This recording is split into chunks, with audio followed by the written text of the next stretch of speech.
Hello. This video was going to be on the MPC1, but to be brutally honest, it's much easier with the studio setup that I film it on the MPCX. I don't have to mess around quite as much. I've got a clamp on a mic stand that holds my phone, which is the camera, and also the audio recording. I basically do exactly the same thing on the MPC1, so it's not that the title of this video is erroneous, it's just I'm going to demonstrate on the MPC1 because it is the same, MPCX, sorry, because it is the same software. We'll just get on with it really. So I've just switched the machine on and I'm going to select empty project. Because this is very much, if I've got the first idea of what I want to do, I just start with an empty project. A lot of my ideas are picking a bass line, and so the first thing is really just to pick a drum kit. It doesn't really matter at this stage, I could change it if I wanted. So I'm not sure how loud that's going to be. Hang on. I'll just turn it up a little bit. Hang on. I'll just pick one and go for it.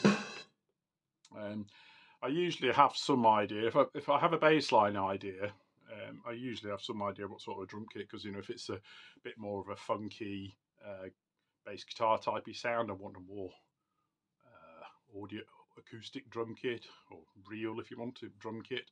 If I'm thinking something, a synth bassy sound, I'm more likely to go for an electronic kit, drum machine kit. But no hard and fast rules. This is why you have these versatile pieces of kit in it.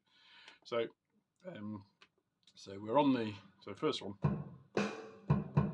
So right, I want to do a slow tempo song, so I'm going to slow it down to 100 BPM, sorry, and we'll just do a quick click track.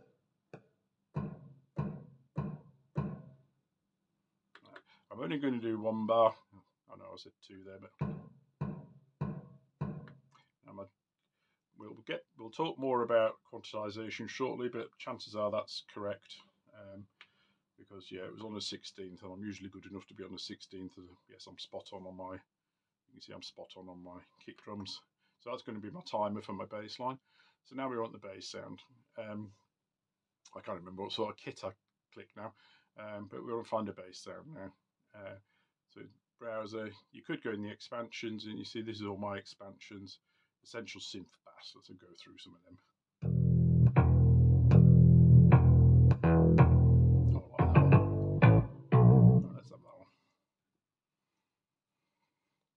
Right, it loads that. Of course, we will talk about plugins in a moment, because again, this is all the same. I'm going to go through the various ways I pick sounds. So I picked a bass sound. So obviously we need to allocate it to track. Program on it here. There we go.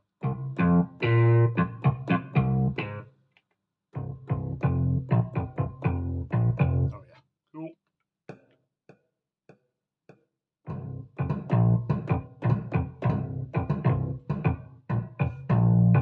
No, I needed 2 bars, didn't I? So let's undo that, and then we'll copy the bar. There. Yeah, we've got 2 bars now.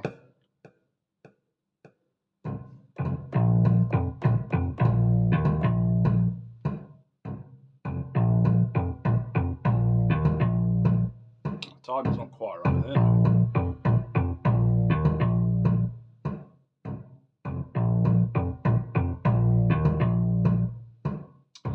Okay.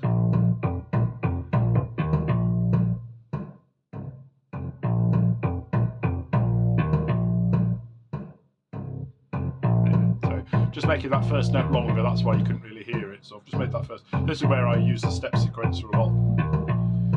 Obviously, some of these things aren't quite as easy as the MPC1, but it's the same idea. Yeah, so that was a bit early.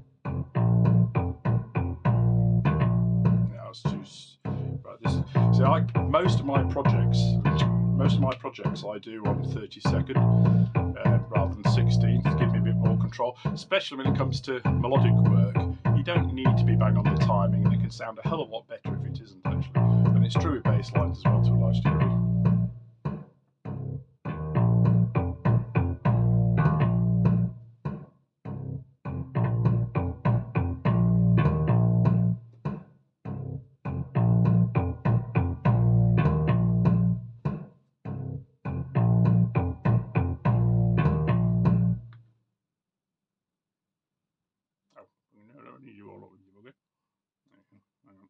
This is why I sometimes forget to check this, but things are highlighted.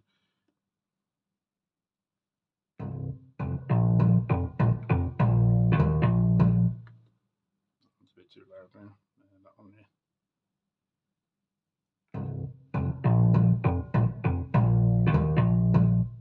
That'll do. Otherwise you'll be here all day. Also, it's one of these things that people get so obsessed with getting things absolutely precise, especially if you're on a computer screen. Music isn't actually precise. Some of the best music can be so wonky. I mean, tight is good, don't get me wrong, but these little imperfections are sometimes what add that little bit of ear candy and interest. So, and especially at this stage when you just quickly try and get the idea down. If I decide I don't like something later, I can change it. At the moment, get the idea down. So.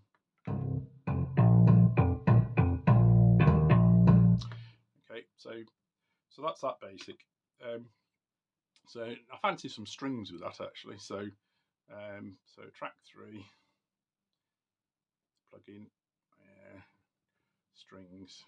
Now again, obviously it depends what ones you've got active on your MPC1, and I'm trying to think of which one the type's on my MPC1, so we'll use that one. And then let's scroll through and see, have a look. You've got a string section, he says, hopefully. Yes, it has. Strings, brass. Oh, strings and brass. All right, let's try that. What the hell?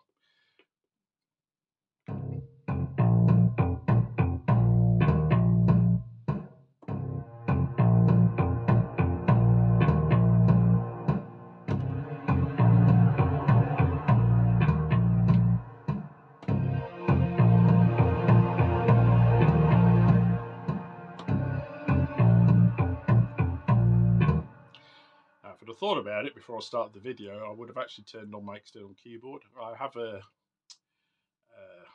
of the Arturia key step, an Arturia key step. I have that plugged in by a USB on my MPC1. In my studio, I have a Studio Logic Sledge, which I'm just turning on. So if I turn the right switch on, it'll be even more better. So that'll be better for recording that, because actually I'm happy with that sound. But obviously, you could scroll through, just have a little.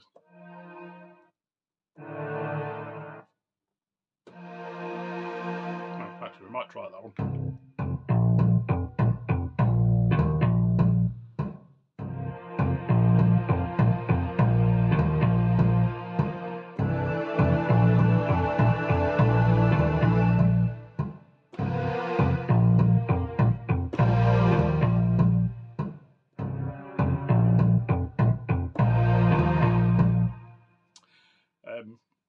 So there's quite a few possibilities there.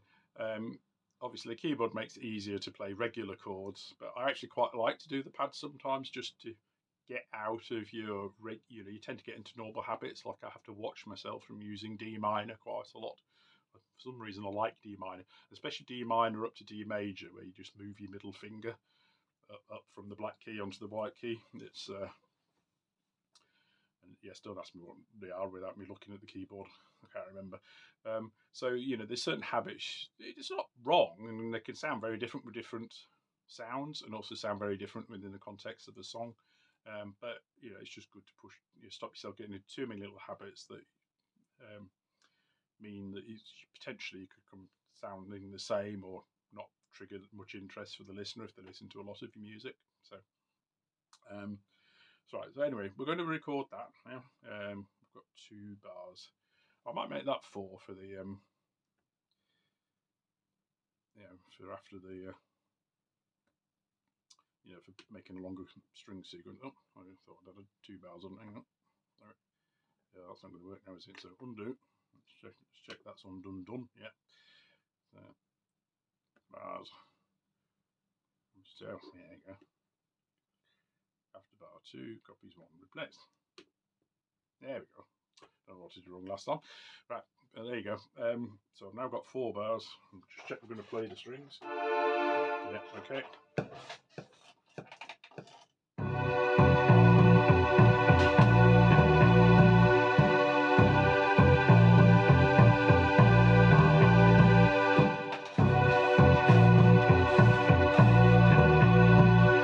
The strings are a bit loud.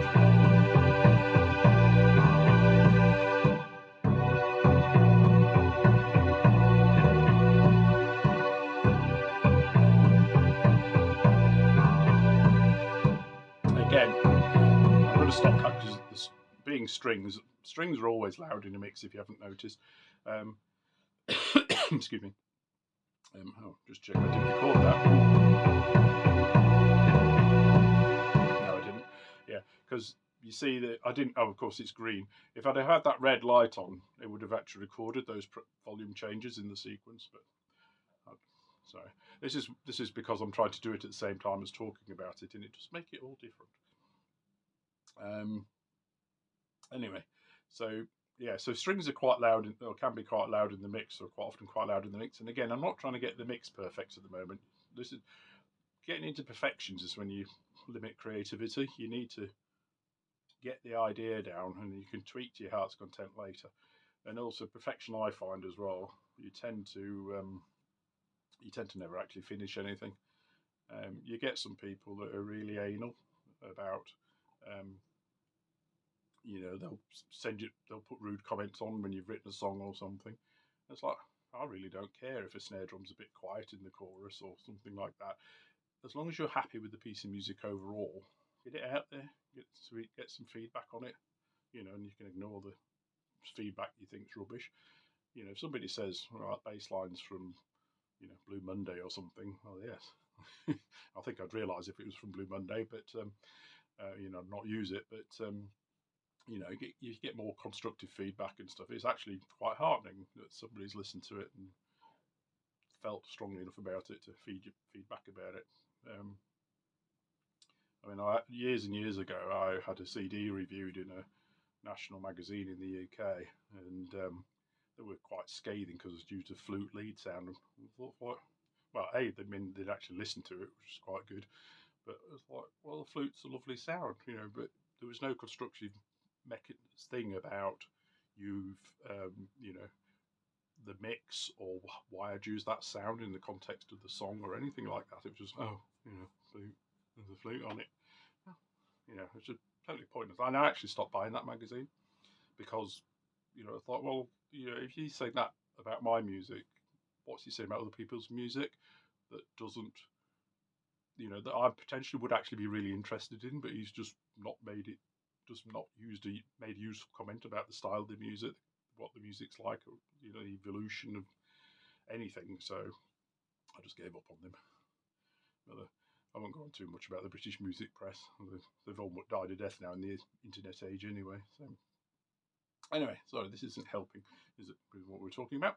So that's that. So I've got this basic.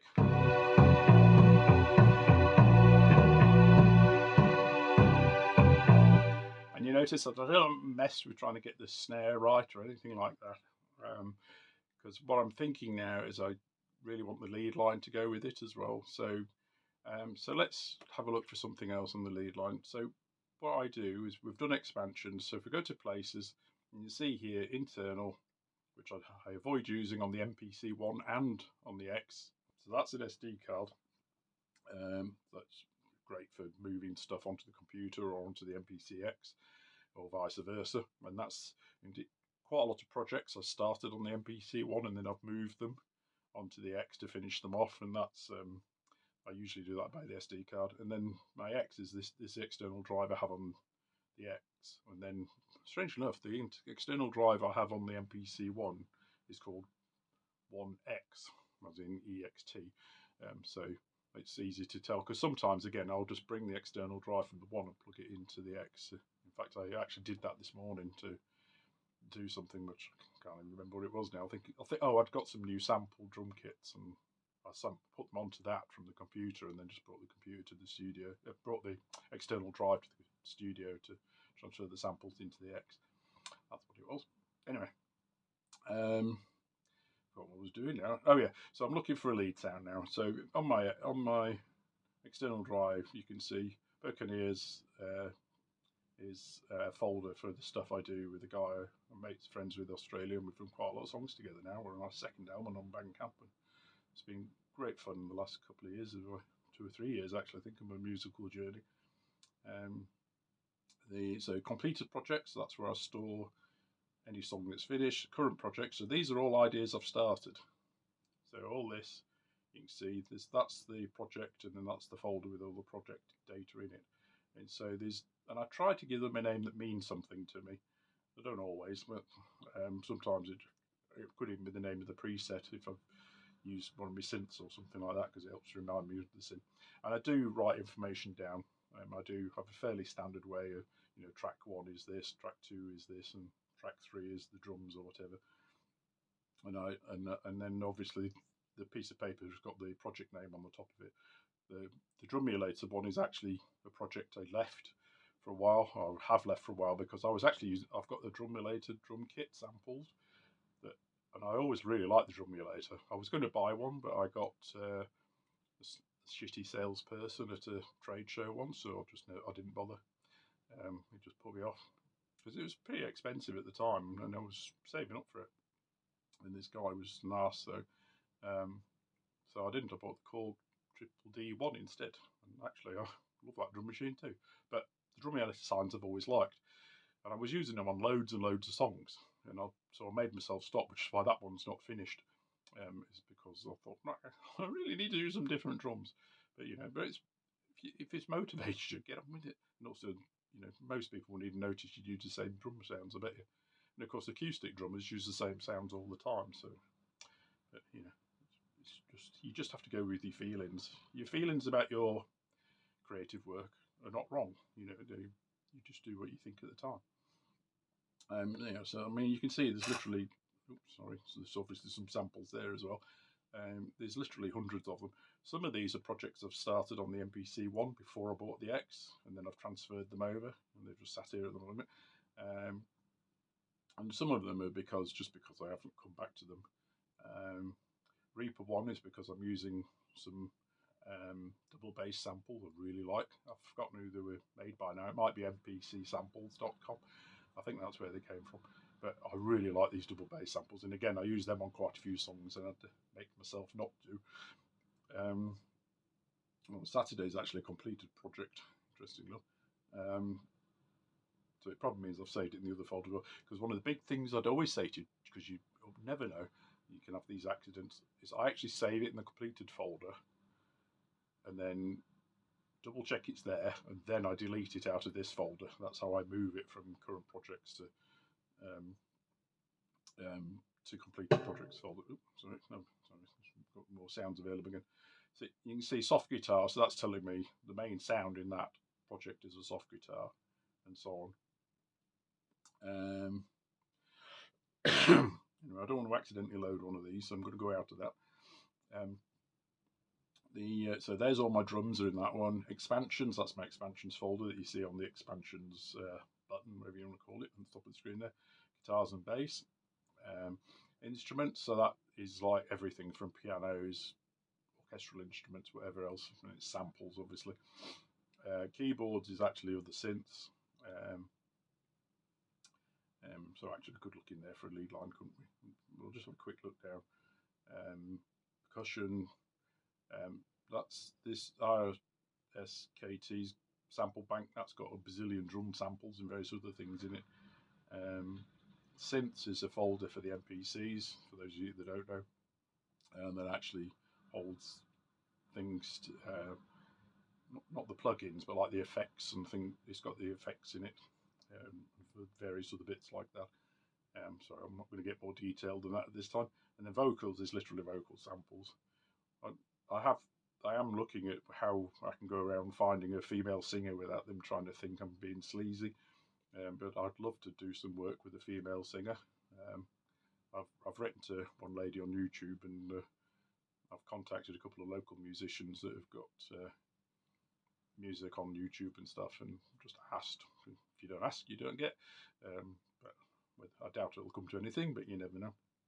But I'd love to do some real female vocals. But in the meantime, I've got these vocal samples, and I do a bit of work with them. And right, so let's go back to keyboards and find this lead line. Anyway, I can get sidetracked easily, so trying to think which is going to be the best one to look in for a lead line. But this is where you have to go with serendipity. I do this a lot, and especially again when you're just trying to record a quick idea. Don't get too obsessed. You can change it later. You know, what you're really doing is recording the MIDI, the feel and the sound of it and stuff. This is a good sample thing. Sorry, just shot past it. DX100 from Mars. I do like a lot of the from Mars stuff. The only real shame with his stuff is that he doesn't make MPC kits, drum kits or program samples. But there are ways around that. There's a lovely program you can download from somewhere that actually if you've got a load of samples in a folder, it will actually just make them into a program automatically, a key group program, and that's been a lifesaver. That's made life a lot easier. But it's a lot. I have to say, with the new MPCs, you know, the 1 and the X onwards with the season 2 software on it, whatever you call it, version 2 software on it, it is a lot easier than it used to be to make programs and stuff. There's not so much menu diving and everything else, and you can flit around the screen. One of the things I love about these machines is how the touch screen has been integrated into doing it.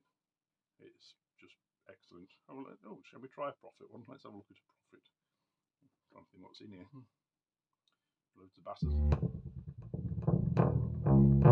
Hang on. Right, so this is a good time to do this. So this is showing us everything that's in this folder, but we only want the programs. So I'll click that. So now we're only seeing the programs.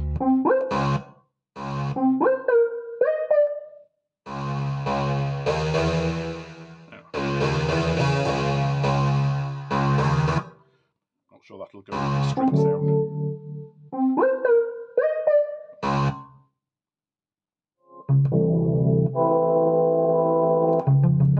Don't like any of them.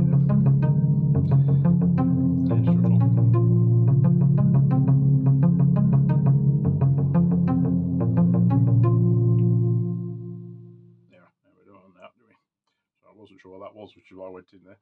This is when you should plan your videos a bit more and actually say, I'm going to get that from there. Oh, K1. K1 is, I've sampled these and I've made these programs.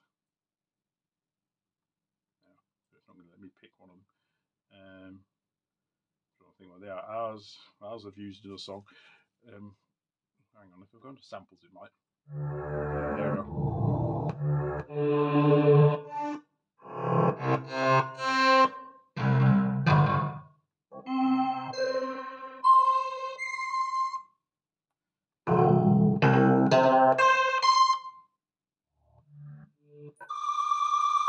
None of them are suitable.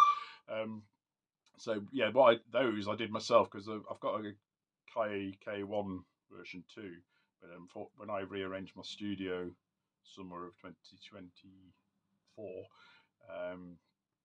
it was one of the ones I could decide could go because I never programmed it. It only got 2 or 3 sounds I really liked in it, and those I've sampled them. Because what I did is I sampled every C, and then it was really easy to make the program, actually. Again, one of the things I've loved about the 1 and the X. Oh, sorry, we'll come back to that, haven't we? Right. So we'll go back to programs again. So it's just doing programs. Mirror house from Mars, no, that's a mono machine. No, it's percussion. Don't want that. MPCDX7, let's have a look at that. Leads, there we go, let's have a look at that.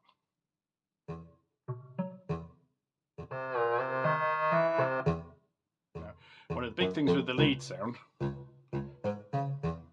the demo's a bit longer than I expected.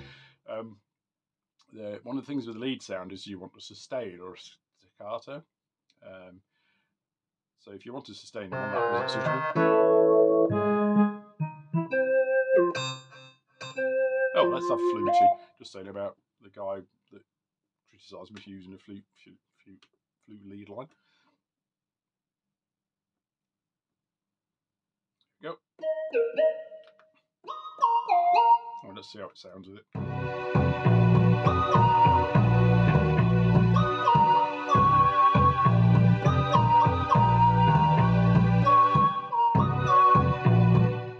let's do that.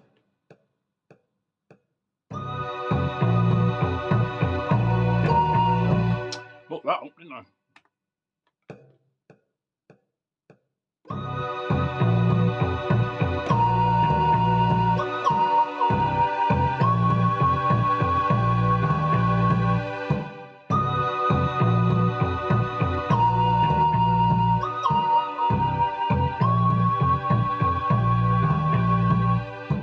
Right. So that's actually now, that is sometimes where I'd leave it. Once I've got, it's actually further than I get in sometimes. If all my original idea was doing the bass line, I would have stopped when I got there and just saved it as, baseline idea or up tempo number, or in this case, lower tempo number. So, I would have given it, like I say, some sort of relatively relevant name that I stood a chance of finding. And I don't even necessarily write it down at that stage either, because if there's only one or two things on it and it was literally just a bass drum and a few notes of bass, it's not that you're not losing very much if anything happens, or it's easy to go back and look. But as soon as it gets more complicated, it's worth writing things down sometimes to help you just remember. But one of the things, so it might well be, in fact, actually I'm going to do that. Let's go ahead and do that. Save project as. Yeah. Projects. I have actually accidentally called one Untitled, so it had to stay because I couldn't be asked to rename it, because of course it changes your whole startup page and everything. So but it was the only one called Untitled, so it was fine. So what's this one? So soft song. I'll call this soft song. Oops, what's the S? Soft song. Could be a bit more gentle than some of them. There we go. Now this is actually one of the advantages of using plugins, because you don't have to save all these samples. I mean, if you've got a lot of samples, especially if they're long notes or several bars of percussion or whatever, this bit can take quite a while, and it is taking a bit of a while. But I'd say it's not the only reason. It's just a reason to use the plugins, particularly if you're playing live or something. You can load them so much faster, but the memory is big enough in the One and the X that it really doesn't matter if you excuse me, you could load more than one song at a time. You don't, and it's not like it took forever to do that one. So that's now saved. So the thing somebody commented on one of my previous videos about doing this, and again, this is when I love the internet and social media and things, is there you go, I've just saved it again, and it only saves the changes, which is why it's so quick. So of course there wasn't any changes this time, but that's what you do. So it wouldn't have resaved all those samples again. So it's worth getting into the habit of doing that. I don't like the automatic save because it can do it in the middle of a recording, which is a right pain in the bum. Right. So like I say, that could be where I stop. But one thing I was going to show you, and that's why I was left it on that screen, and we'll go back. You see, on this lead sound, as always, and it's amazing how often this happens. They do this a lot with, if you go to synths and music shops and things, they put reverb on, and I always take it off. There we go, gone. As it changes it. And what I like to do is, even though this is all electronic, I like to get them in their own space. So I always put reverb on at the very end. I've finished the song. I've done all my composition, I've done my arrangement, everything else, and then I'll look at where I want it to be. Do I want it to be in a small room, a big room, a stadium, or whatever? And or there's one particular sound has got a reverb on I really like, and so I'll actually use that same reverb on all the sounds, and just adjust the amount they have to, so that they're all in the same space. It's how I have it in my head anyway. In real life, it might not be true, but that's how it is in my head. That's how I've always dealt with reverb ever since I first started recording a long time ago. Anyway, that's that really. Hopefully, if I do actually get to the point where I finish this as a completed song, I'll put a link in the comments or the description of the video. It won't be anytime soon, but anyway, I hope you found that interesting. Thanks. Any questions or comments, please let me know. Thanks. Bye.